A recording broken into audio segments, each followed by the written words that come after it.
Right. Well, it is tis the season.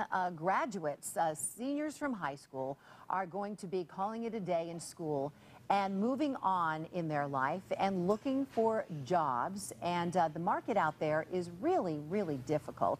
And with me this morning is Marcy Morrison. She is the author, a speaker, a consultant, and she knows all about the job situation in San Diego and around the nation. And you're here to tell us what these young people have in store for them, and I got to tell you, I'm just glad that I'm not one of them. It's tough out there. It is tough out there, and not only for high school students, but for upcoming college grads too. It's it's a difficult time, but at the same time, what I'm finding is if people can get clear on what they want, it's funny because sometimes people say, "Oh, I want to work in the music industry," but they kind of shut down that dream because they tell themselves it's impossible, so they say, "I can't do it." So what I tell them is start with that dream and go out there and let everybody know that's what you want to do. You never know where there may be some opportunities. I recently met somebody that has moved up within a film production company. He saw this opportunity that this firm was moving, and they needed somebody to move boxes. And he said, "I just love your company. I'm willing to do whatever it takes to get my foot in the door." So he moved boxes during the day, and at night started to really kind of learn the business and the industry and created a position for himself within the company, and now he manages part of their film production. So what you're saying is you may have some big dreams, but you may have to start low and do something that's completely unrelated to what your end goal is in order to kind of get a foot in the door. It's so true, and I don't know why it is about this moving boxes thing, but I have another story too that is somebody that I knew as well. He wanted to work in healthcare, and the only opportunity that he could find was actually through Manpower, moving boxes at Scripps.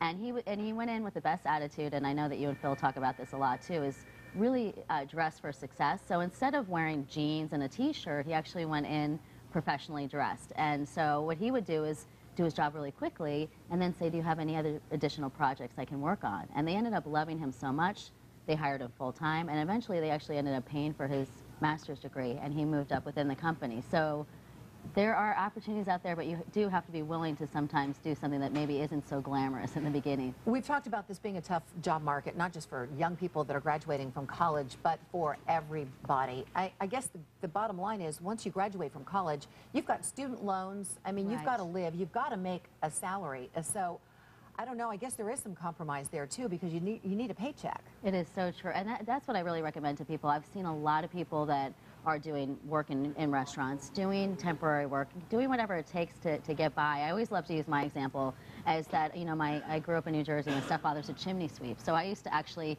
chimney sweep while I was doing an unpaid internship. You did? I did. I was a chimney sweep. That was my first job. Oh my gosh. It was so great. So when we would show up at these houses, they'd be like, "You're the chimney sweep?" I'd say yes. But I never looked at that as a bad thing. In fact, it was a great experience because I learned an entrepreneurial side of business as well. And it was always an icebreaker for my resume, chimney sweep. So I tell people, you're never above any job. Always go out there and always have a best attitude.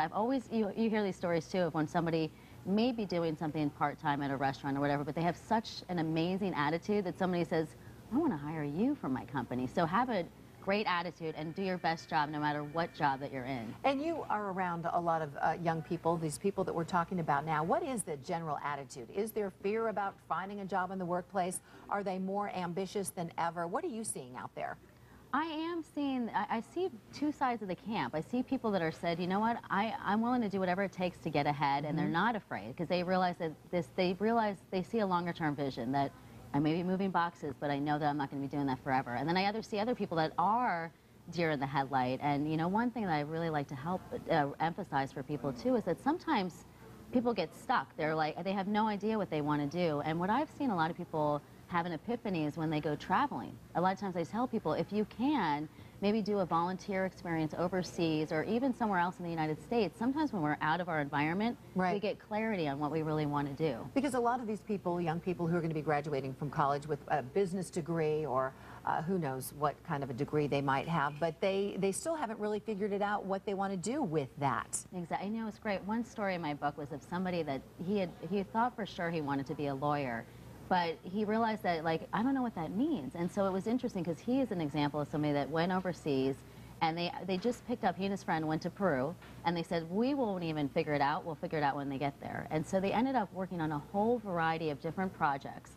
And by the time he got back, he realized that he wanted to work in international policy, because he realized that there were a lot of things that needed to be improved, for example, welfare of animals. But this is something he wouldn't have realized unless he not traveled. Exactly. Well, let's pick up that book because we want people to know about that. This is the book that you wrote, and it's called Passions, if we hold it up right here. And it's an easy guide to finding the career of your dreams. And in it, you profile people, I believe, right? That's exactly. There are stories in there. And you know, the stories that I love to tell, and one big thing I wanted to emphasize for the young people, is don't be afraid to change if your passion has changed, because I don't want them coming to me when they're 40 to 60 years old and say, you know what, I never lived my passion. And so this book is a lot of people that were willing to take that leap of faith, that were willing to maybe walk away from a degree that they felt that they truly weren't passionate about. People that were willing to move the boxes, people that were willing to do something that's not traditional to go follow their passion. Advice for people of all ages. That's right. Marcy, thanks for coming in this morning. Thank you. Enjoy the rest of your week. You too. Thank you. See you next time. Well, there is a great event